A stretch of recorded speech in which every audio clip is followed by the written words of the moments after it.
Okay, so welcome to my channel, guys. This is my 530i M Sport edition with the M52 engine. It was the early one with the magnesium cover. The first engines they produced of the M52 with the 3-stage manifold, which makes the whole difference of the M52. In our country we have SE and M Sport. This one is an M Sport edition, which in turn gives the 3-stage manifold, where most SE models, even up to 2006, still have their M54 engine. So as you can see, we have the rear bumpers with the diffuser, which, as you know, in America you lot don't get. We get the MV2 wheels as standard. We also get the M Sport bumper, not the M5 bumper as the USA refers to it. This is the M Sport bumper we call here. This is our M Sport kit. As standard we get that. Now I'm going to show you in the interior wise. Let's wait a second. Let's go into the car. Okay, so as you can see, don't know if you can see this, we get the voice command just like the E63 has, which is rare in most 5 series. I get it because mine's a special edition 530i carbon black. As you can see, the iDrive, the M Sport steering wheel. As you can see, I also have the hood button right there for the HUD, which I retrofitted all myself, which we're going to be doing soon in a video, retrofitting CIC iDrive to here. Now if you can see, when I put my foot on, you probably see the heads up display turn on. That shows our speed. We're going to be coding in a few options to that, coding in the M Sport rev limiter and coding it in and showing you how to do that if you've got hood. We're also going to be showing a lot of Ista D. I need to reset my, I don't know if you can see here, but if you can see here, you go to info services, it's lagging a bit, service, and as you can see my brake fluid saying it needs changing, which that's already been changed, but I've just got to reset on the CBS. So we're going to be back in a minute showing you how to do that with Ista D. Okay, so as you can see, we're in Ista D. Now we're going to want to go to read out vehicle data. Oh god, where's the mouse gone? Complete identification. That will pick up the car, what car, model, selected optional extras it had fitted.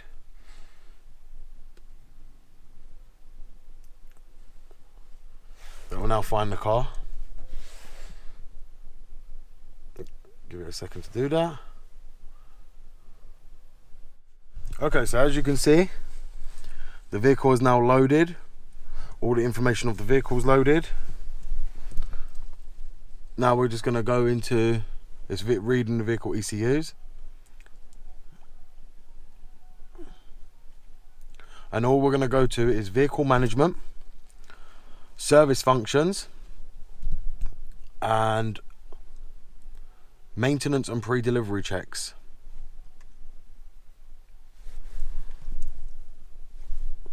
So we're back here in a minute after I just get this set up. So as you can see, guys, all my modules are green as normal. So what you want to go to is vehicle management, service functions, maintenance and pre-delivery, CBS reset, CBS reset. Then it will open up the ABL. You do not want the FUB, that's just information on how to do it.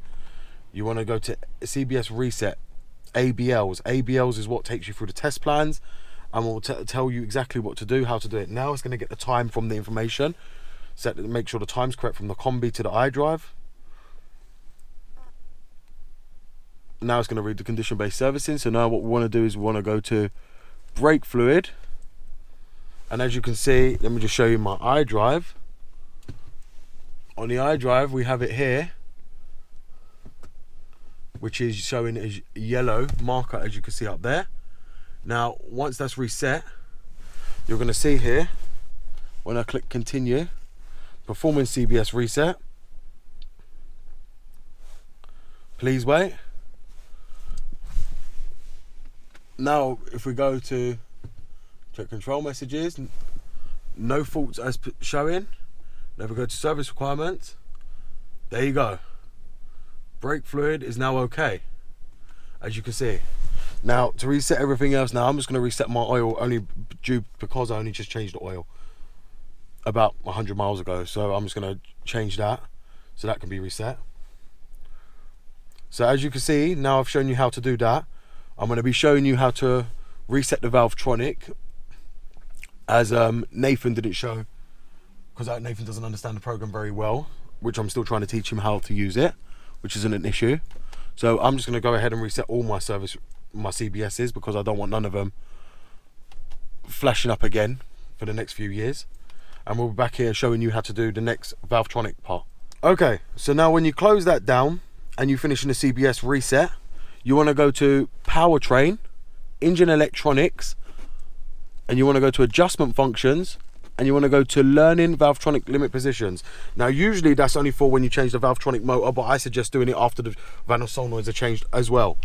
Now you can also delete the adaptation and variance. Now if you change the Vanos solenoids or change any part on the car, the ECUs on the BMs, as anyone probably will know, they learn the way you drive, they learn how every part moves. They would have learned, if something's broken, they would have learned that broken parts movements. So you have to delete the engine adaptations. Now when you delete the engine adaptation values, always remember to reset the Valvetronic motor, because the Valvetronic motor, it deletes their learning positions. So you have to redo the learning positions on the Valvetronic motor as well. Do not think you can just delete adaptations and think you can just easily just drive the car. You will not be able to do that. You'll throw up 100 faults. Your Valvetronic motor will not know its learning steps. Now, also, as you can see here, I've gone down to transmission control. If your gearbox is feeling sluggish or it's not shifting properly, you can also reset the adaptations here. So you would go to display and reset adaptation values. When that comes up, that will show you also all the oil fill, how long the gears are holding between each change, and also to reset them. Mechatronic calibration is for if you change anything to do with the mechatronic body itself and the valves, so you can get them back to learning position for each gear. So in theory, this is how you want to have a car: clear, with no lights, with nothing on. The only light I've got is for the IHKA, and that's surely because, as everyone probably knows, the stupid AUC sensor, which is a little sensor that sits under the pollen filter housing, which is very cheap and easy, but I don't see it's needed, to be honest, considering it only sniffs the air. It doesn't do nothing for the car. Okay guys, so we're back again. Some of you already know me from Nathan's BMW workshop, Nathan's DIY garage. This is my M52 engine, and as you can see, the disvalves there, which I have changed, and I don't know if you can see that at the bottom of the manifold as well. I've also changed the valve cover gasket, the spark plugs, the coil leads, and also to genuine Vanos solenoids, as I recommend not to use any kind of copy part for them, as they will throw 100 of fault codes as they do not respond to the correct timing to what the engine wants. Now, considering I've replaced all this there, I've got very limited videos to actually make regarding the car. I've also put a K&N Performance air fuel, as I don't see the point in changing them 24/7. The next thing we've got to do is change the drive belt on this car, which is going to be in another video coming up, to change all the drive belt, the tension of the pulleys. I've changed also the oil filter housing gaskets, which again I missed out on my chance of putting that up on YouTube to help people. The PCV system we've also done as well fully, which again I missed out on doing on YouTube. The last things we've got to do are the drive belt, tensioner, pulley, water pump and thermostat, which we'll be back hopefully next month with a video showing how to do all that. Now I just want to show you lot how my car starts and idles since I've done the software update, which many of you keep asking why your car doesn't idle correct, why the car doesn't run properly from cold start. Well, I'm going to show you since the software update on my car how my car idles compared to most cars that don't have the new update.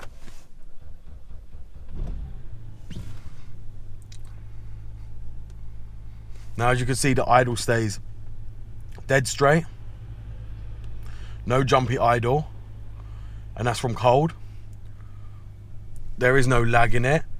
the car runs at full power all the time, but due to us having snow here, we've had snow for the last 2 days, it's been quite cold, so the car just struggled to start there because I haven't been able to start it.